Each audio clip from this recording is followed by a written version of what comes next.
Hello welcome to my YouTube channel doctor Srinivas ఆరోగ్య world.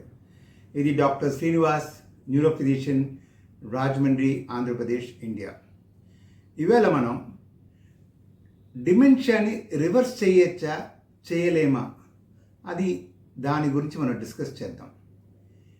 Dementia అంటే మనం జ్ఞాపక శక్తి కోల్పోవడం, జ్ఞాపక శక్తి రోజు రోజుకి క్షీణించుతూ రావడం. మీరు ఒక స్టేజ్లో ఏమవుతుందంటే మీ పనులు మీరే చేసుకోలేరు. మీ ఇల్లు ఏంటో మీకు తెలియదు, మీ పిల్లలు ఎవరో తెలియదు, మీకు ఏమీ గుర్తుండదు. దాన్ని డిమెన్షియా అంటారు. ఇంకా లాస్ట్ స్టేజెస్కి వెళ్తే మీరు అన్నీ మర్చిపోతుంటారు.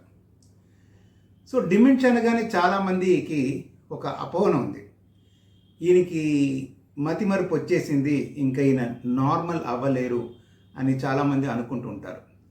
కానీ విషయం అది కాదు. చాలా కాసెస్ మీరు కరెక్ట్గా డయాగ్నోస్ చేస్తే అది రివర్సిబుల్, అంటే వాళ్ళ జ్ఞాపక శక్తి తిరిగి వచ్చేస్తుంటుంది. అవి ఏమేమిటి? రివర్సిబుల్ కాజ్ ఆఫ్ డిమెన్షియా ఏంటి? ఫస్ట్ అండ్ ఫార్మోస్ట్, ఈ ఆల్కహాల్ చాలామంది తాగుతూ ఉంటారు. ఈ ఆల్కహాల్ తాగడం వల్ల వైటమిన్ B1 థైమిన్ డెఫిషియన్సీ వచ్చి వాళ్ళు మర్చిపోతూ ఉంటారు, డిమెన్షియా వస్తుంటుంది. సో వీళ్ళకి ఈజీగా ట్రీట్ చేయొచ్చు. వైటమిన్ B1 ఇస్తే వాళ్ళు మళ్ళీ నార్మల్ స్టేజ్కి వచ్చేస్తారు. సో ఇది ఒక reversible cause of dementia.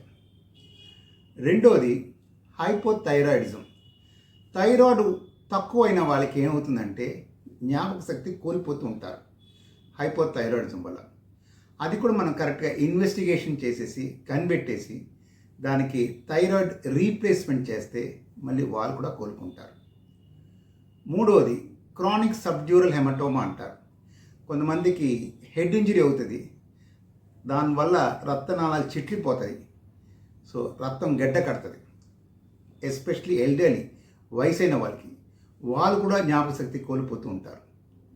So వీళ్ళకి మనకి స్కాన్ తీసే తెలిసిపోతుంది వీళ్ళకి రక్తం గడ్డ కట్టిందని.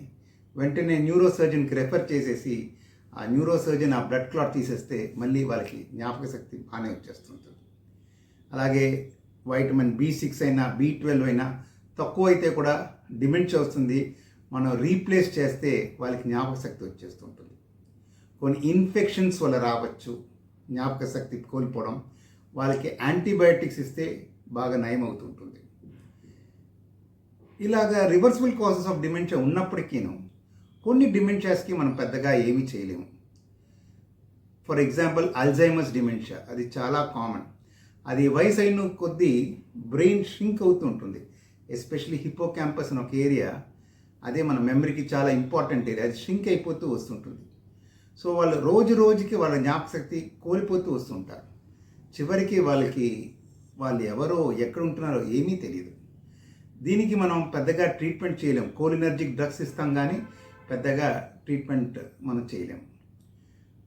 ఇంకోటి మల్టీ ఇన్ఫార్క్ట్ డిమెన్షియా అంటారు. అంటే బ్రెయిన్కి బ్లడ్ వెళ్ళకపోవడం వల్ల అక్కడక్కడ బ్లాక్ అయ్యి దానివల్ల కూడా కోల్పోతూ ఉంటారు.